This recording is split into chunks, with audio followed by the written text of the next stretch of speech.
সবাই মিলে একটা মীমাংসায় চলে আসেন।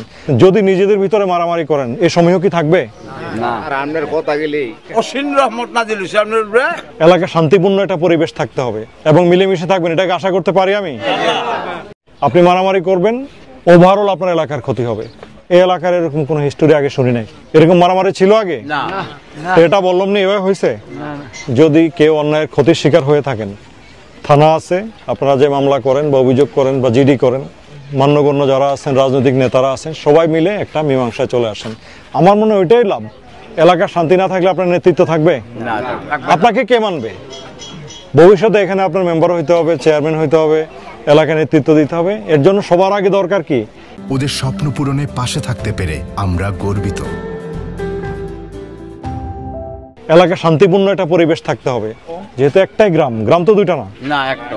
অন্য সব এলাকা কিন্তু জিতরামপুরের নাম শুনলে একটু সমীহ করতো বা এখনো করে না? যদি নিজেদের ভিতরে মারামারি করেন এই সময়ও কি থাকবে না? আমার কথা বুঝছেন ভাইরা? আমি কিন্তু সকালবেলা থেকে না খেয়ে আসছি, দেখেন আমার মুখ দিয়ে কথা বেরোচ্ছে না। কিন্তু সবাই মিলে মুরব্বীদের সাথে বসে মিটমাট করেন, আর আইনগত ব্যবস্থার যোগ্য হলে আইনগত ব্যবস্থা নেন। কিন্তু আমার চাওয়া হচ্ছে এমন কোনো ঘটনা ঘটবে না যাতে আইনগত ব্যবস্থা নিতে হয়। আর আমার কোনো সাপোর্ট লাগলে প্রয়োজনে আমি আসবো, তবুও এলাকা মানুষ শান্তিতে মিলেমিশে থাকুক। কেমন? ঠিক আছে? কারো ক্ষোভ থাকতে পারে, তাকে 10 জন মিলা মাথায় পিঠে হাত বলে শান্ত করতে হবে আর কি। যে রেগে থাকে তার উপর রাগ করলে তো হবে না। উনি রেগে থাকলে আমি কি পাল্টা রাগ করবো? উনাকে পিঠে হাত দিয়া সান্ত্বনা দিয়া থামাইতে হবে। কেমন?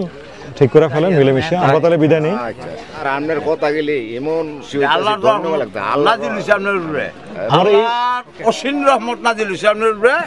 আপনার দোয়া দাঁড়ায়নি আমরা এলাকাটা শান্তি। আপনারা সবাই মিলেমিশে থাকবেন, সমঝোতার পথে যাবেন, এটাকে আশা করতে পারি আমি। বিদায় নেই এখন আমরা। আসসালামু আলাইকুম। এভাবে যদি 2 দিন পর মারামারি হয়, আপনাদের এলাকার রেপুটেশনটা নষ্ট হয়ে যাবে। ছেলে মেয়ে বিয়ে দিতে হবে না, আপনারা পড়ালেখা করার জন্য নরসিংদী ঢাকায় যেতে হবে না। বাবা, মারামারি করে কেউ জিততে পারে না। আপনারা এগুলা সমাধান করে নেবেন যেন এলাকায় মারামারি কাটাকাটি এগুলো না হয়। কিন্তু মনে মনে বিদ্বেষটা রাখেন না। কেমন? খোলা মন নিয়ে আপনারা সবাই বসে সমাধান করেন। আর যদি আরো বড় ধরনের সমস্যা থাকে আপনারা উপরে যান, আমাদের থানায় আসেন, ডিসি অফিস আছে, এসপি অফিস আছে। আপনারা যেখানে গেলে ভালো হয় সেখানে যে মিটমাট করেন। এক কথায় মনে রাখবেন, মারামারি করে আপনি জিততে পারবেন না। আমি আপনাদের কাছে অনুরোধ রাখবো, এলাকায় যদি কোনো বিভেদ থাকে বা 2 পক্ষের ভিতরে কোনো ঝামেলা থাকে, এটা সামাজিকভাবে বসে মিটমাট করেন। আপনি যদি মারামারি হয় 2 পক্ষই ক্ষতিগ্রস্ত। আমি যদি ওনাকে মেরে থাকি, আসামিকে আমি, আর পাল্টা যদি উনি আমাকে এটা মার দেয়, তাহলে আসামি হয়ে যাবে উনি। সমাধান করতে হবে আইনের মাধ্যমে, আইনের পথে। আপনি যদি নিজের হাতে আইন তুলে নেন তাহলে আপনি ক্ষতিগ্রস্ত হবেন।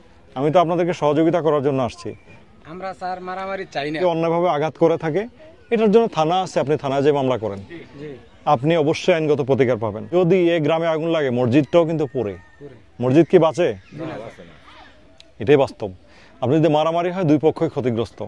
সো এটা বিবেচনায় নিয়ে যে কোনো যদি সামাজিক কোনো লং টার্ম সমস্যা থাকে, আমাদেরকে প্রয়োজন ইনভলভ করেন।